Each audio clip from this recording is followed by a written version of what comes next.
रोहन अपने माता पिता से दूर पुणे के एक हॉस्टल में रहता था। रोहन के साथ उसके रूममेट मोहित और रमेश रहा करते थे। तीनों एक ही कॉलेज में पढ़ाई करते और अपना पूरा दिन एक साथ बिताया करते। ऐसे ही एक दिन रोहन, मोहित और रमेश तीनों लेट नाइट अपने हॉस्टल से बाहर घूम रहे होते हैं।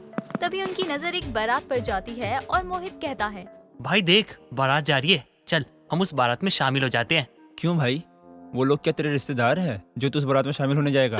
अबे रिश्तेदार नहीं है तो क्या हुआ, उनमें से किसी को तेरी बहन बना दूंगा और उसे पसंद करके उससे शादी कर लूंगा, जिसके बाद तू मेरा साला बन जाएगा। ठीक है, जा जा पसंद कर ले मेरी बहन को, और फिर उसी बहन से तुझे पिटवा भी दूंगा। बड़ा आया मेरी बहन से शादी करने वाला। अबे चल ले भाई। ठीक है, तुझे नहीं चलना तो मत चल, मैं और रोहन जा रहे हैं। रोहन चल, हम दोनों चलते हैं। अबे ये तेरी तरह थोड़ी ना है बिन बुलाए बाराती जो तेरे साथ चले जाएंगे। तुझे जाना है तो जा, हम तो अपने रूम पे जा रहे हैं। तुम दोनों चुप हो जाओ। एक तो मेरी गर्लफ्रेंड से ब्रेकअप हो गया है और तुम दोनों को अपनी पड़ी है। कभी दूसरों का भी सोच लिया करो। गर्लफ्रेंड और तेरी? लेकिन भाई तेरी गर्लफ्रेंड कब बनी और तूने हमें कुछ बताया क्यों नहीं? हाँ भाई, ये सब कब हुआ? तू तो पूरे टाइम हमारे साथ रहता है, तो तेरी गर्लफ्रेंड बनी कैसे? अबे यार, मेरे मुंह से क्या निकल गया। अब ये दोनों एक ही सवाल पूछ पूछ कर मेरी जान खाएंगे। अब क्या करूं मैं? अबे बोलना कुछ, क्या हुआ? कुछ बोलता क्यों नहीं है? कौन सा सांप सूंघ गया तुझे? वो मैं ही बोलेगा या फिर कुछ और भी बोलेगा? चुप कर यार, कुछ बोलने देगा तभी तो कुछ बोलूंगा ना मैं। मेरी गर्लफ्रेंड का नाम रिया है और वो मुझे कॉलेज में मिली थी। लेकिन कैसे? तू तो हमारे साथ रहता था। हाँ, मैं तुम्हारे साथ रहता था, लेकिन जब भी मुझे फ्री टाइम मिलता था मैं उससे मिलने या फिर फोन पे बात कर लेता था। अच्छा भाई, तू तो बड़ा छुपा रुस्तम निकला यार। चल कोई नहीं, हमने तुझे माफ कर दिया। अब तू ये बता, तू बारात में जाएगा या नहीं? नहीं यार, मेरा बिल्कुल भी मन नहीं है। मुझे रिया की बहुत याद आ रही है।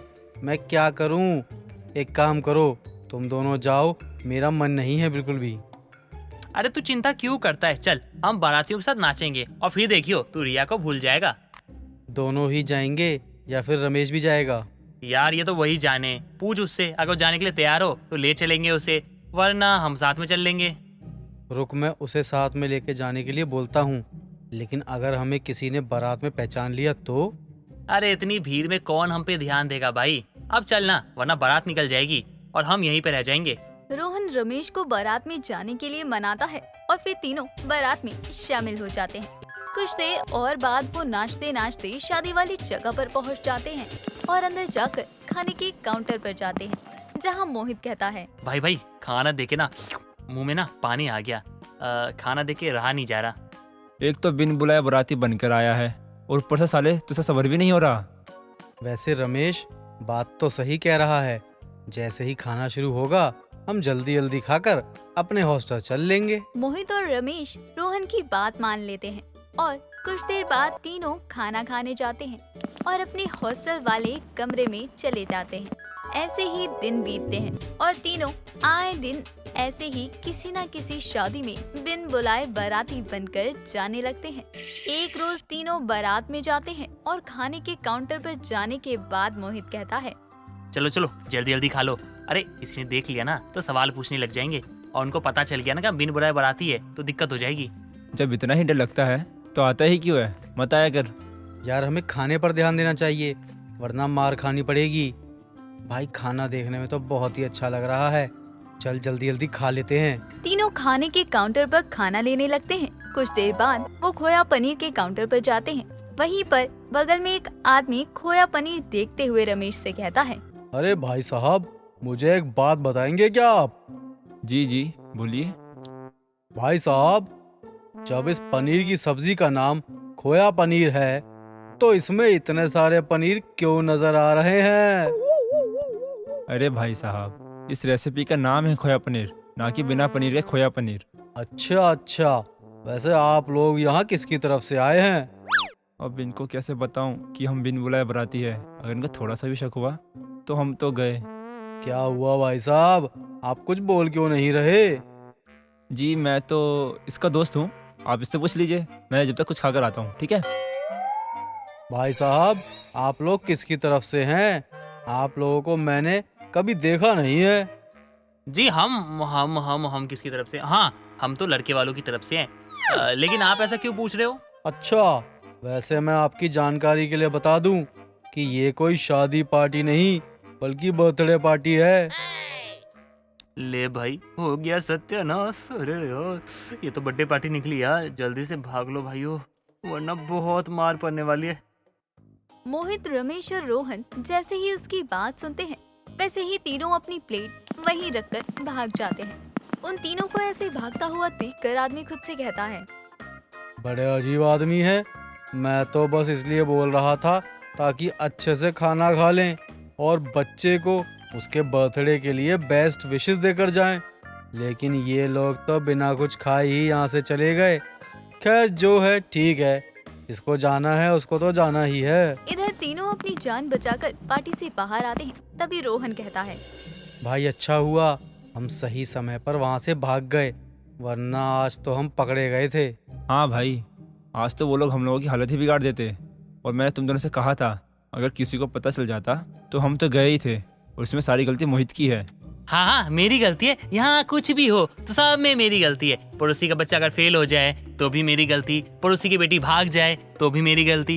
अबे तुम लोग तो वहाँ बड़े शरीफ बन के बैठे थे, हैं? थारी भर भर के खाए जा रहे थे, वो दिखाई नहीं दे रहा था तुम्हें? छोड़ो भाइयों, हम बच गए, यही बहुत बड़ी बात है। अब यहाँ से सीधा हॉस्टल चलते हैं और अगली बार से शादी पार्टी में जाने से पहले सब पता करके चलेंगे। इतना बोलकर तीनों अपने हॉस्टल चले जाते हैं और जाकर चुपचाप सो जाते हैं। ऐसे ही दिन बीतते हैं और तीनों मिलकर फिर से शादी में जाने के लिए प्लान बनाने लगते हैं। एक रोज वो तीनों फिर एक रात में सड़क पर घूम रहे थे और उन्हें बारात जाते हुए दिखाई दे रही है। तो तीनों जाकर उस बारात में शामिल हो जाते हैं और बारात बैंकेट हॉल में पहुंचती है, जहां रोहन की गर्लफ्रेंड रिया भी होती है। तीनों नाच रहे होते हैं, तभी रिया की नजर रोहन पर जाती है और वो मन में कहती है, ये तो रोहन है, लेकिन ये शादी में क्या कर रहा है? और इसके साथ ये दो लड़के, क्या पता इसके दोस्त हो। ये लड़के वालों की तरफ से तो नहीं लगता, हो सकता है लड़की वालों की तरफ से हो। छोड़ो, ये तो वहीं जाकर पता चलेगा। रिया रोहन को देख ही रही होती है कि तभी रोहन की नजर रिया पर जाती है और वो उससे छुपने लगता है। कुछ ही देर में बारातियों के स्वागत के बाद सभी खाना खाने लग जाते हैं। रोहन, मोहित और रमेश तीनों अपनी प्लेट भर लेते हैं। रिया उनके आगे से गुजर रही होती है और तीनों को देखकर ही खुद से कहती है, हे भगवान, तीनों खाना तो ऐसे खा रहे हैं जैसे पहले कभी खाया ही ना हो। ये लोग तो लड़की वाले होकर भी बारातियों के साथ खाना खा रहे हैं। अभी बताती हूँ इन्हें। रिया इतना बोलकर उन तीनों के पास जाती है और कहती है, एक्सक्यूज मी, आप तीनों को शर्म नहीं आती क्या? लड़की वालों की तरफ से होते हुए भी बारातियों के साथ खाना खा रहे हैं। ओ हेलो मैडम जी, आपको किसने कहा कि हम लड़की? मोहित कुछ बोल पाता उससे पहले ही रोहन उसका हाथ पकड़कर उसे चुप करवा देता है और धीरे से उसके कान में कहता है, भाई चुप हो जा, ये रिया है जिसके बारे में मैंने तुमको बताया था, और ये उसके भाई की शादी है। हम लोग तो गए, अब इसे बिना कुछ बोले यहाँ से चल, वरना बहुत पिटेंगे हम लोग। तीनों बिना कुछ बोले ही वहाँ से जाने लगते हैं। रिया को उन पर शक होता है और वो गार्ड से तीनों को पिटवा देती है, जिसके बाद तीनों को एहसास होता है कि बिन बुलाए बाराती बनकर कहीं नहीं जाना चाहिए।